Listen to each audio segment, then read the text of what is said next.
Salutations, everybody. It's Matty here today. I'm just a little shaky today. We're getting into a tough topic, and we're talking about Xbox Game Pass. And so I was really bouncing around all day on whether or not do I make this video. I was choosing between this and Cyberpunk news. And while I know this Cyberpunk news video would have gone a lot smoother, I know as a content creator, I need to be able to challenge myself to sometimes tackle the topics that I know aren't going to be as agreeable. I know I'm going to get some sense of blowback for this video, but I hope that if you hear out my entire argument, even if you walk away disagreeing with my stance in a particular part of the Game Pass service, that you can at least say, that wasn't a bad video, I just disagree with him. So I hope to do the topic justice. I feel like I can. And what we're really focusing on today is one angle of Game Pass. Now, I need to make one thing perfectly clear because I already know some people will try to slander the good name of Mr. Matty, regardless of what I say, which is I have been there since day one. You can go find a video where I said in 2017 when the service was announced, it's going to change the industry. A lot of people called your boy crazy, believe it or not. It's hard to imagine now, but a lot of people said I was crazy for thinking such a thing. Here we are today talking about Game Pass being on a dongle in your TV. It's wild. On top of that, I dedicated a movie-like video to Xbox Game Pass, rating 200 plus games in a tier list. So I don't want anyone to say I hate the service. I love it. I dedicate an entire segment of a podcast on Defining Duke to the service on Picks of the Week because there are so many games there and there's so much interest in it. So trust me when I say I'm not trying to convince you it sucks, but I think as paying customers and as people who want to see things continue to improve, that we can have a somewhat constructive criticism conversation about one part of Game Pass and maybe go from there. As always, if you disagree with me, I encourage that even. I like to hear your different thoughts, but just be kind. And I feel like that needs to be emphasized here because I already noticed when I floated out some tweets, there are people who are very much strong defenders. So with that, let's stop beating around the bush. Let's cut right to it. We're talking about these day one Game Pass deals. We've seen Game Pass around for years. They gradually started to roll in the first-party games into the Game Pass library and their history of titles. And this year in 2021 was the first time we saw big third-party deals like Outriders, MLB The Show, and of course the latest one being Dungeons & Dragons Dark Alliance. This is the first year we're seeing this. So while it may look like recency bias when talking about the entirety of the service, I am focusing directly on the day one Game Pass deals. Now, ones we've experienced, and of course, in the future will be a part of this conversation too. They're important to talk about because they drive the service, right? They provide reasons for new subs to hop on board as Xbox wants to grow it, but it also keeps old ones like myself and you out there by being engaged with the service, knowing we don't have to spend $60 or $70. So of course, on that notion, we're going to talk about the quality of these day one releases so far. I want to emphasize up front, we're not looking for home runs every time, right? The idea of Game Pass is sometimes it's not just finding, as they always say, your next favorite game. It's also finding the next game that you're happy you didn't spend money on. We've all had that moment where you wipe your brow and go, whew, money saved. That felt great. And we've also had those moments where we played a game and went, boom, buying this. This was great. I wouldn't have tried it otherwise. So it's not a knock against the service, but more so a talk on the quality of some of these day one drops. Now, I'm a staunch defender of Outriders. I think it's one of the most fun games I played this year, but I would be lying straight to your face, and I think everyone would be lying to themselves if we said this game launched in a complete state.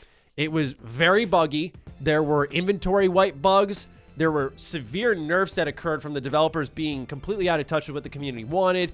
And on top of it all, what most of us experienced was server problems. Now, Outriders did release in this rough shape, but I firmly believe that because of Game Pass and also how fun the game was beneath a lot of issues, that people were willing to give it a longer rope. It was also the first time we were experiencing something like that. It's no disrespect to the title. I gave it a passing review, but said, hey, at least download it on Game Pass. But for a lot of people, they were probably thankful that Game Pass was there to just try it and not spend the money on. You fast forward to MLB Show a couple weeks later, this game was fine. Came out, no problem, works well, looks great, exciting to have MLB The Show on Game Pass. And quite honestly, outside of creating the ratio, it's not super integral to this conversation. Now we move to today, where our newest day one release is Dungeons & Dragons Dark Alliance. And this game is broken. It's awful. And as a Dark Alliance fan in general, we've been eaten poorly. lately. We got the port that came over on the modern consoles from the Baldur's Gate Dark Alliance series, and it was so lackluster and overpriced. Then you look at this game and think, man, if there is a God out there, give me this game and have it be great. And it comes out. I played it last night for about 3 hours with a buddy, and it was one of the most broken messes I've experienced. Once again, though, similar to Outriders, it was a situation where you sit there and go, I guess we can be patient with this. But what I want to focus on is the quality control of the third-party deals. The most common point of defense that's been sent my way when I put out a tweet about this was Xbox isn't responsible for the quality of these games. What I want to make very clear is the core of my argument is broken games are an industry problem, right? We see them constantly launching in poor states. That's an industry problem. It does not need to be an Xbox Game Pass problem at all. Are they responsible purely for quality? Is Xbox Game Pass to blame for the quality of these games? No. No. They are not. But you're lying to yourself if you don't think they see the game, try it out, validate if it's ready for the service, and then put it on, because Xbox pays for it.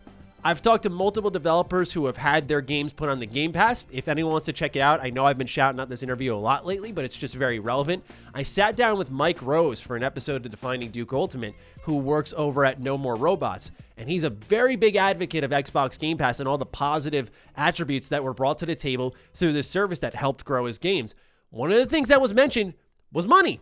I mean, it's unavoidable. It's a business, right? And the money that was there is delegated in different ways, whether it be here's a lump sum, here's per download, whatever. There's different ways to approach how money is handed out to the developers. And of course, as the developers, you want to mitigate the risk as much as humanly possible. So what you're seeing here is potentially a precedent being set. And to totally complete that thought, I want to move over back to Outriders, where Square Enix has been quite happily praising what Game Pass did for the title. They mentioned how it had pretty much been a really good move for them. It had boosted their numbers across multiple consoles, and it supports what Game Pass does well, which is a discovery engine that brings games to a ton of other gamers, and more sales result because of that. And I gotta say, some people are gonna call me skeptical, some people are gonna call me just negative Nancy, whatever. It's just my thoughts is that I firmly believe we are going to see developers take note of the status of Outriders, the bag that was secured by Square Enix, and go, why not us if our game's in rough shape? Not only that, but a lot of this money that's secured is typically in the final months of development. That's at least what I've heard and people have reported, which is that the deals for Game Pass happen in the closing months, where it's not like the money secured can flip your game around. But if Xbox is paying 50, 100,000, however much money for a Game Pass deal, then I would imagine they're at least quality controlling. And I encourage you, pick up Dungeons & Dragons Dark Alliance. We can't really talk more about Outriders in this instance because it has been fixed in a lot of ways. But pick up Dark Alliance. Play it for all of 10 minutes. And I'm sorry, but you can tell immediately there's a lot wrong with this game. And if we're talking about now at launch, and we're looking at maybe a couple months beforehand when the Game Pass deal was being put together, I'm sure even then, if they laid their hands on it, there's a knowledge there of this game isn't quite there.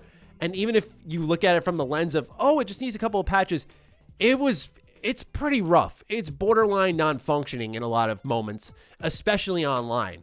And all I'm arguing for here is just continued emphasis on quality. One thing that's beautiful about Game Pass is it's managed to merge together the quality and quantity.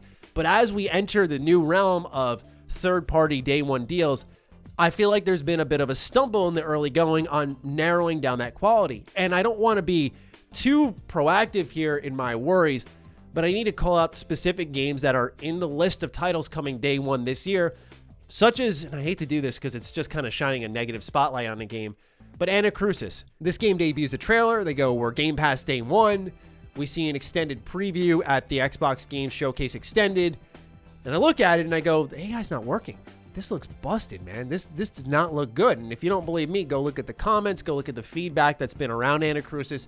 I hope it gets better, but I see another situation where, yeah, maybe you could look at me now and go, recency bias, you're reacting too much. But when I look at Anacrusis and I look at potential other games that could find their way into that category, I feel like Game Pass should just settle down, You know, of course it's great we're getting the day one deals and money is saved ultimately. It's better that we have played the game through Game Pass and not spent our cash, something I probably should have said at the front of the video because I can already hear it now. But it's better that we did that. What if that was entirely avoidable? Buy a little bit more quality control. And I don't think that's the worst thing in the world to suggest. I, once again, know how people respond, and I know I am just talking to a wall with that. But I hope it's understood that I'm just asking for what I think is best for everybody. Not every game can be a home run, but I do think that we can ask for better quality control on these third-party deals. Because right now the ratio, in my book, even as someone who liked one of the games, is 2 out of the 3 have been broken at launch. I think that demands cleanup. And I don't think it's asking too much of a corporation to be like, hey, it doesn't have to be a 10 out of 10. Can it just work? And it's not on Xbox that Outriders had server issues, but maybe it's on Xbox that they didn't identify the mounting bugs that were in that game too, and that they couldn't see that, and they didn't check deep enough on that. I'll put that much on them. Now, the other counterpoint is first-party responsibility. Is Game Pass really having a quality control issue if the first-party library isn't up to snuff? And we can only talk to that so much because a lot of the things we're anticipating, Fable, Avowed, Hellblade, a new title from Compulsion Games, new Forza Motorsport, Starfield, Redfall. We don't know how any of these games are going to be. So yeah, it may look very much like a recent conversation and it could be wiped away next year. But I think it's worth having now. So I'm willing to stick my neck out. I'm willing to suffer through a boatload of probably dislikes and mean comments. Because at the end of the day, I know you all come to me for just, I'm going to speak my mind. I'm going to say what's on my mind. And I feel like I'd be lying to you if I said, you know, I'm not sitting here, I'm concerned, I'm worried. Service is great. I'm not unsubscribing. But I would like for them to do something a little bit more when it comes to the quality of these third-party games. And by that, I mean just doing clearly deeper research on making sure, does it work? Doesn't have to be a 10 out of 10. It could be a 6 out of 10. I don't care. They dropped State of Decay 2, which was a very rough game. And that was from their first-party studios. It got better with Juggernaut update and all that stuff. But I digress. You can quality control a little bit more, I think. So those are just some of my thoughts. Of course, I'm looking forward to seeing yours in the comments down below. I'll probably shelter myself a little bit, maybe have a good rest of my night, and then I'll check. But anyway, I hope, like I said at the top of this video, that you can at least walk away saying either you agree, that'd be cool, but if you disagree, fine as well. Just, I hope you don't walk away thinking it was a terrible video. That kind of matters to me more.